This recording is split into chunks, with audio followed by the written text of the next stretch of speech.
Okay, we'll try this with the piano. 1, 2, 3, 4.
She's on to the next. A couple tips here. So with the slurred staccato, it's helpful if we are not at sort of the end range of our fingers in our bow hold. So meaning like our fingers are super long.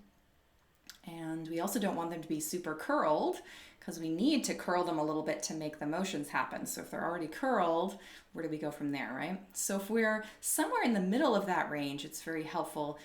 Just we have some more flexibility and mobility, really. If it's long, then I think the problem mostly is just we're kind of like stretched out in the top of the hand, and then we have to move from there, and it's like kind of relaxing that is a little bit more difficult. And then certainly if our fingers were to get locked out in a long position, then we really would be in trouble. So yeah, we just want to kind of keep coming back to this kind of crouched position, and I find it helpful too to focus on almost like the difference between sitting on the edge of your chair versus like really leaning back and letting yourself rest into the backrest. So I have that kind of feeling in my hand, sort of like my palm, kind of softening the palm and letting it rest down and back a little bit.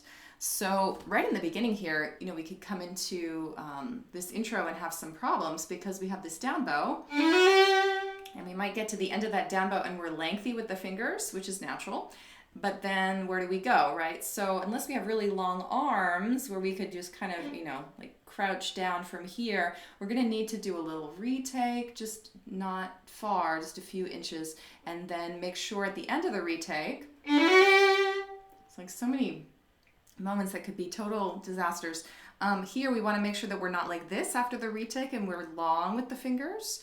We want to really rest and crouch down. So it's like that. You can even see with the thumb, just this kind of retake and then just relax into it. Yeah, and then we're ready to go. Release crouch, right? We've got our intro. Anyway, so that's going to be happening a lot. And I guess the other tip for the slurred staccato, like the fingers for a little while can just sort of kind of drag the arm along, but for a piece that's relatively long, I mean, it's not the longest piece in the universe or anything, but just so much sustained slurred staccato, it's really helpful if we kind of have the arm in the background pushing the hand along. So sort of that stopping motion is done by the fingers, and the general kind of bow stroke, kind of plowing through, is the arm. And then we're dividing those jobs. We've got our, with the finger, and for that I kind of focus on the back of my arm.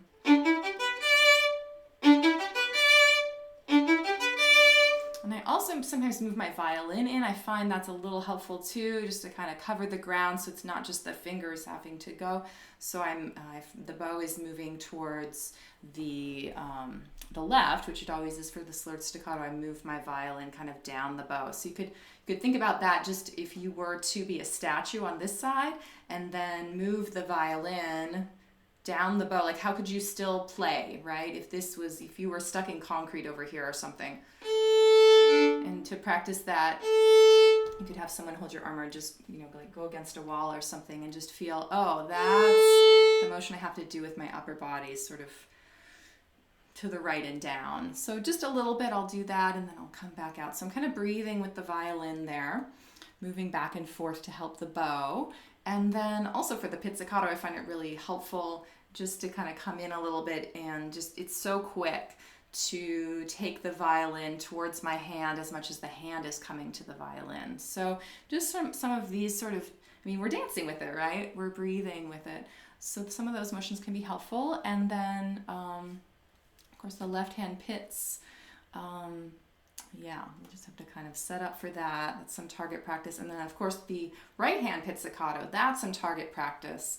So I definitely find it helpful to look at my strings, and then you just have to kind of get good at looking back and forth, unless the whole thing's memorized, of course, which would be nice eventually. But that's a little tricky. And then not to pluck too hard. It's all kind of the piano dynamic, but really easy when we're just kind of coming in a frenzy to kind of snap the strings. And we want to try and avoid any sort of strange sounds that way that might occur.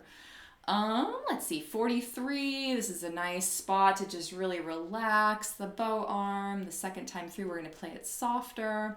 And then that little fermato with the piano is a little bit hard to navigate at the end of 57.